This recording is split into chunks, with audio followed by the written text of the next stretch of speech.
concernientes a enfermedad ulcerosa. Arriba, arriba. Ahí. Entonces habíamos dicho que para que existiera la lesión ulcerosa o solución de continuidad tenía entonces que haber una alteración de todo lo que eran los factores protectores, ¿no? Aquí vemos la sepsina, el ácido clorhídrico, que son los dos factores endógenos más importantes. Aquí faltaría la presencia tal vez de jugo biliar, ¿no? En caso de pacientes con antecedentes de gastrectomía. ¿Cuáles son los síntomas? El síntoma, miren ustedes, no es específico. Puede haber dolor o molestia, usualmente en abdomen o epigastrio, distensión abdominal, sensación de llenura precoz, que lo podemos encontrar en problemas de cáncer gástrico, falta de apetito, náuseas, vómitos, y aquí también presentar problema de hemorragia digestiva. Habíamos hablado de gastritis, habíamos dicho que en los casos de gastritis erosiva también se producía problema de hemorragia digestiva. Entonces, en las úlceras también se puede presentar problemas de hemorragia, puede debutar como melena, como hematemesis o como hematoquesia, ¿no? El sangrado puede ser moderado o severo, y aquí también recalcar que toda hemorragia digestiva es considerada una emergencia mientras no se demuestre lo contrario, ¿no? Entonces, las úlceras gástricas y la úlcera duodenal. ¿Por qué se caracteriza la úlcera gástrica? Miren, es un dolor inmediatamente posterior a la comida.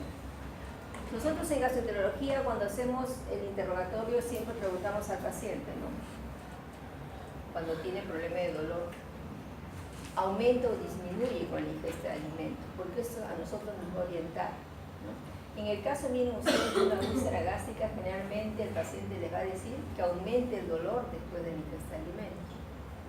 Pero lo mismo sucede en las gastritis erosivas. El paciente come y aumenta el dolor.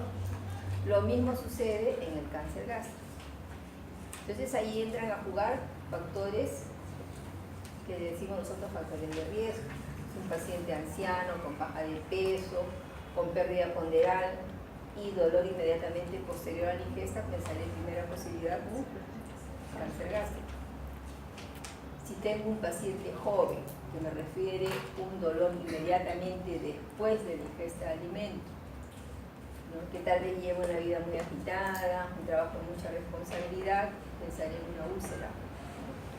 Y en el caso de ingesta de medicamentos, haré el diagnóstico diferencial con problemas de gastritis erosiva. Entonces ven ustedes cómo uno va en base a los síntomas que les menciona el paciente y en base a los antecedentes vamos haciendo nuestra presunción diagnóstica. Los síntomas a veces no se alivian al comer o generalmente el paciente toma un antiácido, ¿no? Se automedica. Entonces aquí tenemos la característica del dolor en la úlcera gástrica, entonces no es tan específico.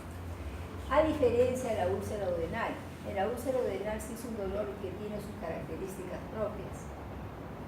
En el caso, miren ustedes, el dolor urente ubicado generalmente en la parte superior del abdomen, igual que la úlcera gástrica, pero generalmente ocurre o empeora cuando el estómago está vacío.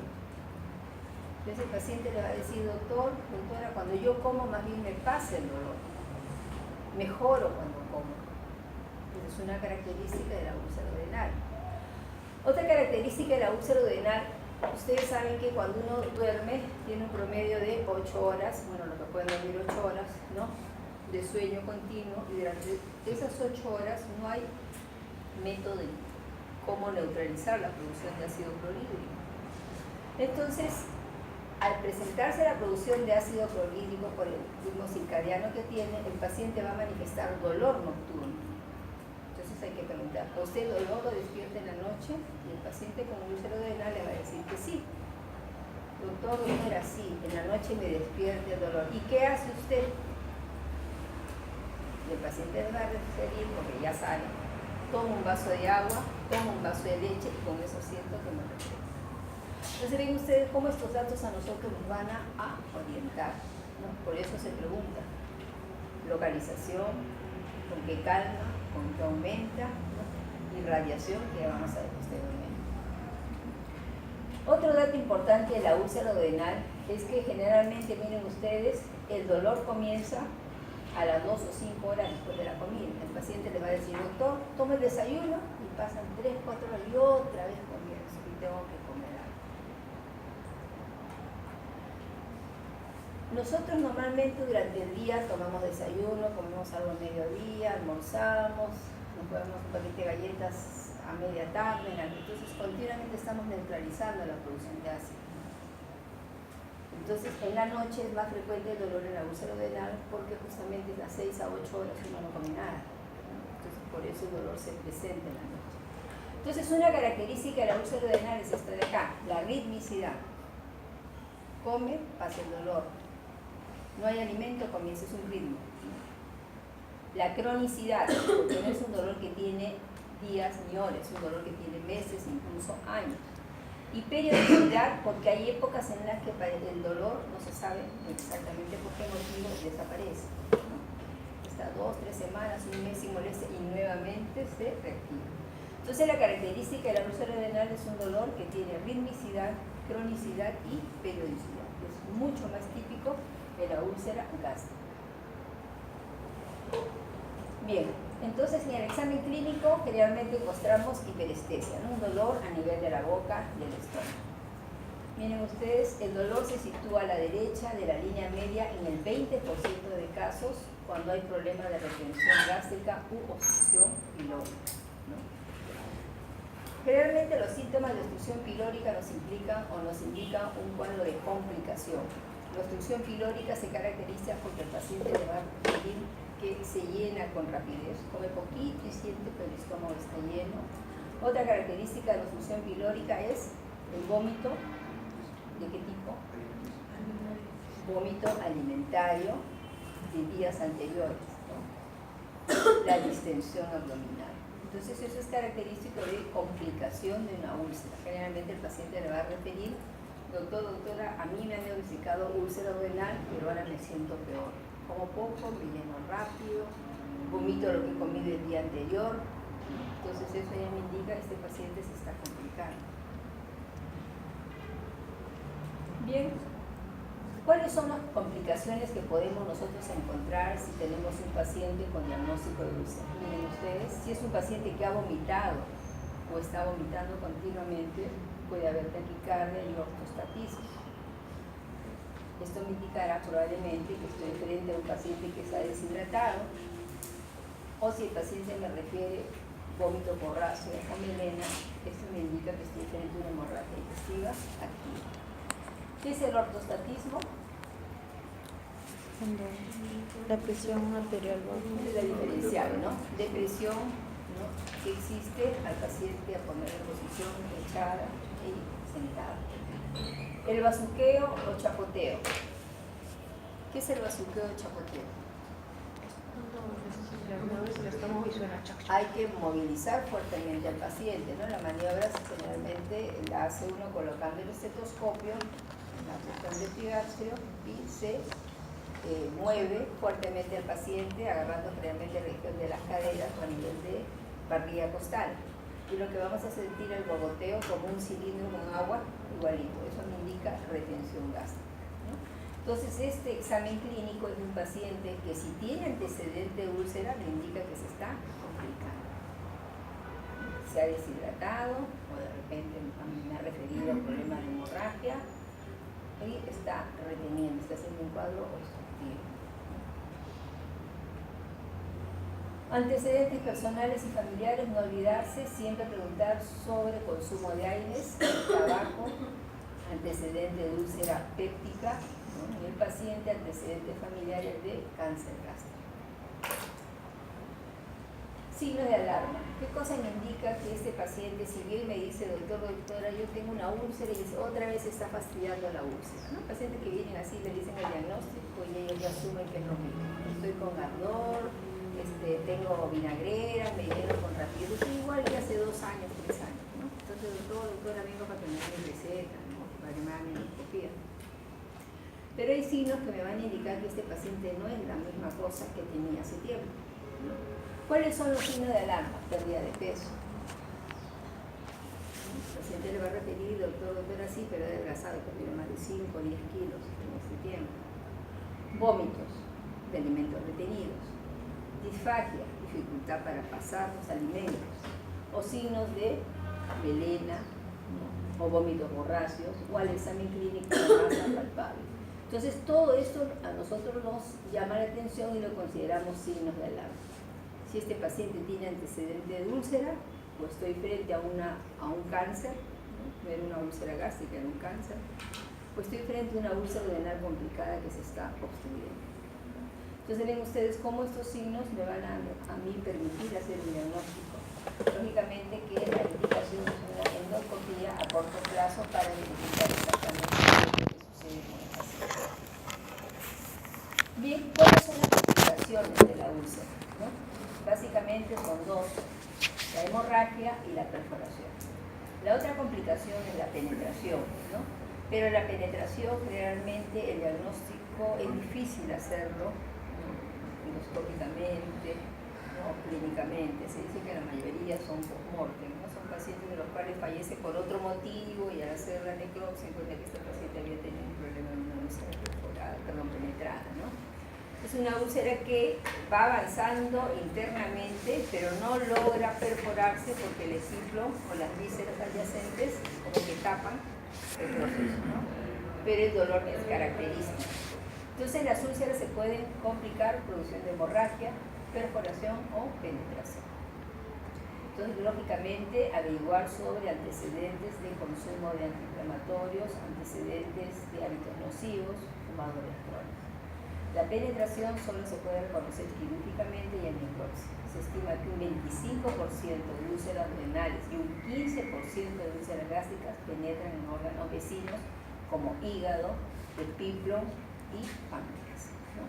Miren ustedes a todas las estructuras orgánicas que una lesión ulcerosa puede producir muchas veces síntomas que pueden simular un problema de un cólico biliar, simular una pancreatitis, simular un problema de una dispepsia, ¿no? Entonces, datos clínicos son la irradiación. ¿Cómo yo voy a sospechar que este paciente se está complicando? Cuando el dolor ya no solamente es en el epigastro, sino generalmente va hacia la espalda, ¿no? Es un dolor irradiado, no es un dolor localizado. Otra característica es la pérdida del ritmo, ¿no? Si el paciente refería que él comiendo o tomando sus alimentos disminuía el dolor, ahora ya pierde esa característica. Esté con el estómago vacío o el estómago lleno, sigue doliendo. Pierde la característica, ¿no?, en la cual se fue diagnosticada. Entonces todos estos signos me indican que este paciente está complicado. Bien, el diagnóstico básicamente entonces depende de la historia clínica, el examen clínico, cuáles son los métodos que se pueden utilizar. Definitivamente la endoscopía es el gold estándar, es el método ideal para hacer el diagnóstico de úlcera ulcerosa, para la toma de biopsia, para verificar si estamos frente a una úlcera gástrica o una úlcera duodenal, ver si hay presencia o no de Helicobacter pylori, ¿no? Los métodos radiológicos en la actualidad ya han sido replegados, ¿no? Incluso ahora hacen diagnósticos ecográficos, ¿no? Entonces todos esos métodos para nosotros no tienen tanta validez como un examen endoscópico. La radiología sigue siendo un método de ayuda diagnóstica, ¿no? Pacientes a veces que está contraindicada la realización de una endoscopía, una insuficiencia cardíaca severa, un problema con un paciente con un cuadro de una taquicardia con fibrilación, un EPO demasiado severo en el paciente, entonces hay problemas para hacer el examen endoscópico. Entonces en esos casos recurrimos a estudios radiológicos. Bien, entonces ya esto ya lo han revisado en radiología utilizando la papilla de Vario, ¿no? Pero la endoscopía es el método de diagnóstico eficaz, ¿no? Seguro, permite la toma de biopsia y el diagnóstico. ¿Cuál es el tratamiento? Primeramente hay que evaluar bien al paciente, hay que determinar cuáles son los factores agresivos que han originado la presencia de la enfermedad ulcerosa. Y hemos hablado que puede ser el ácido clorhídrico, la pepsina, la bilis, medicamentos ulcerogénicos o presencia de Helicobacter pylori, ¿no? ¿O qué factores han podido producir la reducción de factores defensivos? ¿No? La producción de moco, bicarbonato. Habíamos dicho nosotros que los antiinflamatorios indirectamente disminuyen la producción de prostaglandinas y y de esta manera se afecta lo que son los factores protectores. Bien, al hablar entonces de tratamiento, si ustedes cogen un libro de historia y medicina van a ver cómo ha evolucionado, ¿no? El tratamiento. Antes se utilizaba dietas, se utilizaba medicamentos que neutralizaban, ¿no?, la producción de ácido clorhídrico, se utilizaba dietas, ¿no?, dietas muchas veces horarias, ¿no?, porque se tenía el concepto de que neutralizaba la producción de ácido, ¿no? Pero la aparición del Helicobacter pylori como entidad etiológica de gastritis crónica, gastritis aguda, gastritis erosiva, úlcera gástrica, úlcera duodenal, como factor de tipo cancerígeno tipo 1, ¿no? Entonces todo esto ha revolucionado el concepto de lo que es la enfermedad ulcerosa, de lo que es la gastritis. Y se ha demostrado que nosotros, al hacer un estudio endoscópico y encontrar una lesión ulcerosa, estamos obligados a descartar la presencia de Helicobacter pylori. Y si existe Helicobacter pylori, estamos obligados a dar el tratamiento para el Helicobacter pylori, porque se ha demostrado que si yo doy el tratamiento antiulceroso, ¿cuál es la intención del tratamiento? Es aliviar el dolor y cicatrizar la úlcera. Si el paciente tiene Helicobacter y comienzo a manejarlo con omeprazol, tengan la seguridad que en 2 semanas esa úlcera cicatriza. Pero tengan la seguridad que esa úlcera se va a reactivar. Si el paciente ha hecho hemorragia, va a volver a hacer un problema de hemorragia. No sabemos de acá a medio año, un año, ese paciente dónde estará. Puede estar en provincia, de repente ya cuando viene a hacer la endoscopía está perforado.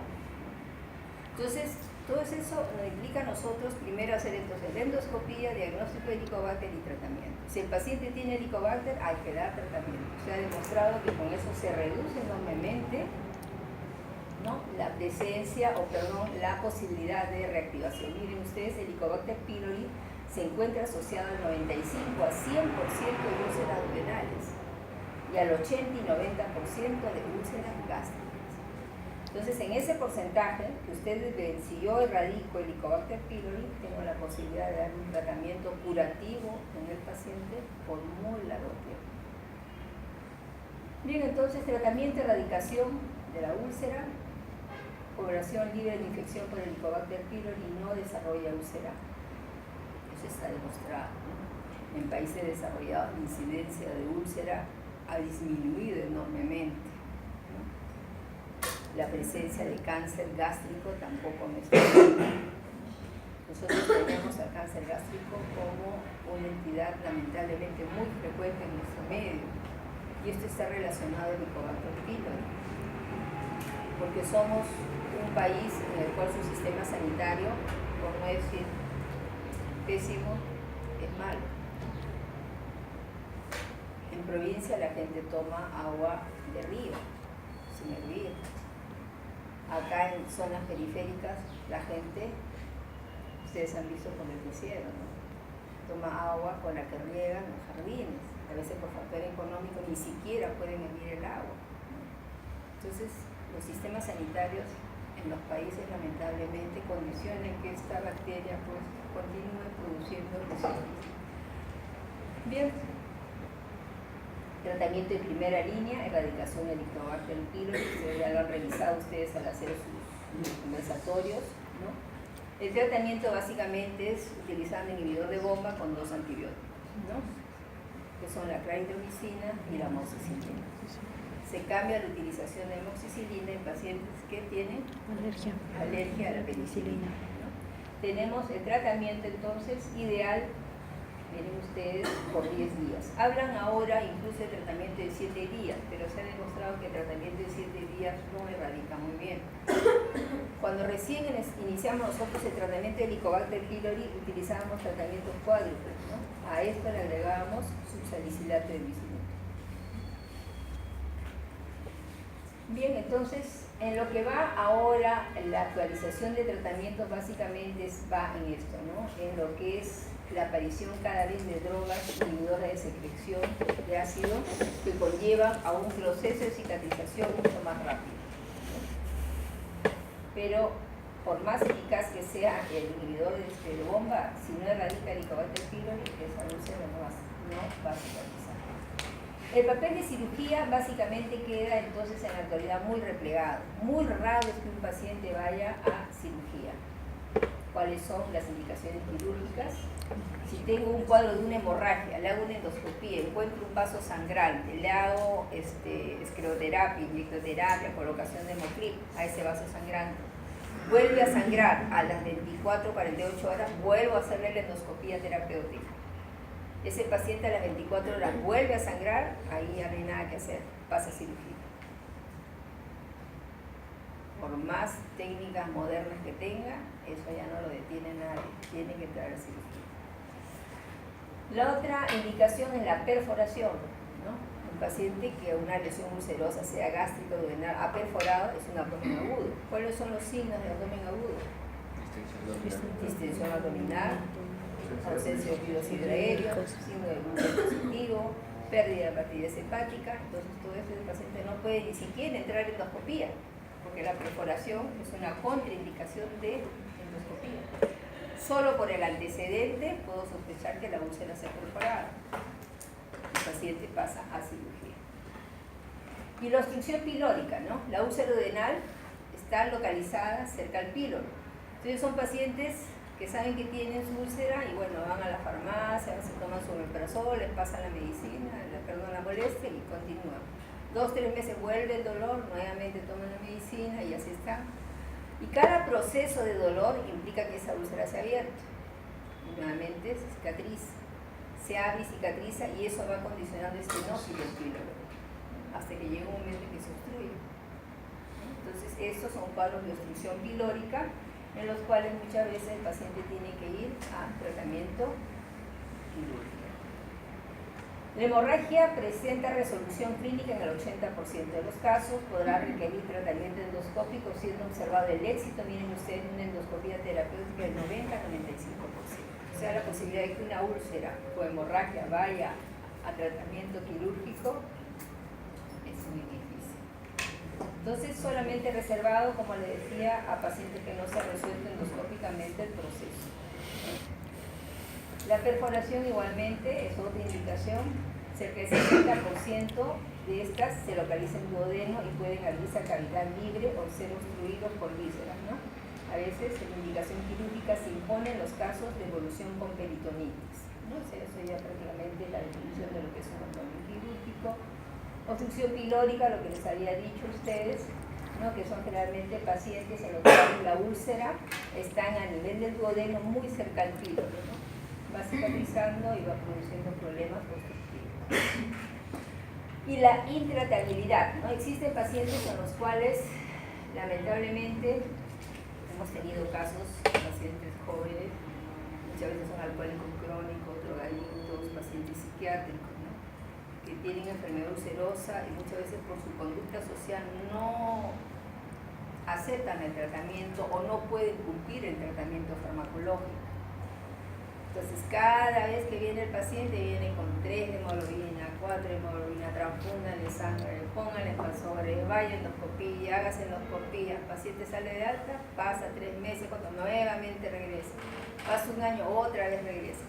En Estados Unidos, lo que es transfusiones sanguíneas ya no se utiliza, ¿no? Es muy raro hacer transfusiones sanguíneas porque las transfusiones de sangre implica la transmisión de una serie, la posibilidad de transmisión de una serie de enfermedades. Entonces las transfusiones sanguíneas están en el extranjero muy reservadas, muy limitadas. Imagínense ellos con todo el despistaje y tamizaje que hacen. Nosotros en nuestro banco de sangre hacen un tamizaje hasta donde se puede, ¿no? El paciente, si de aquí a 5 o 6 años le transfundieron pues sangre con el periodo de ventana, ni modo. Entonces, este tipo de pacientes, que son pacientes realmente problema social, van a tratamiento quirúrgico. Son pacientes que no van a cumplir nunca las indicaciones. Son pacientes que lamentablemente, continuamente ya los conocemos, van regresando, entonces ya si la próxima vez que venga, así. Bien, entonces esto creo que es todo. Sí, aquí tienen ustedes una imagen endoscópica. Esta es una úlcera a nivel del duodeno. Todo esto de acá, esto blanco es la fibrina, ¿no? Acá los bordes, nosotros cuando hacemos una endoscopía evaluamos, ¿no? A veces cuando hay hemorragia, todo esto está pues lleno de contenido hemático. A veces vemos acá el vaso sangrante, ¿no? Chorreando, saliendo la sangre en chisguete y tenemos que inmediatamente hacer el tratamiento. Esta es una úlcera que ya está en cicatrización, ¿no? Los bordes están planos, la fibrina está limpia y blanca, ¿no? Es una úlcera duodenal. Aquí tenemos una úlcera gástrica, es todo esto de acá, ¿no? Las úlceras gástricas siempre tienen que ser biopsiadas, se tiene que hacer diagnóstico diferencial con cáncer gástrico, ¿no? Miren acá, esto le decimos nosotros fibrina sucia. Una fibrina sucia, pero los bordes están bien delimitados, ¿no? Todo esto está edematizado, ¿no? Esta es una úlcera evolutiva, hay que hacer un diagnóstico diferencial con un Bormann 2, ¿no? Y entonces todo eso es en base a lo que es úlcera. Pasamos ahora a lo que es cirrosis, ¿ya? Bien.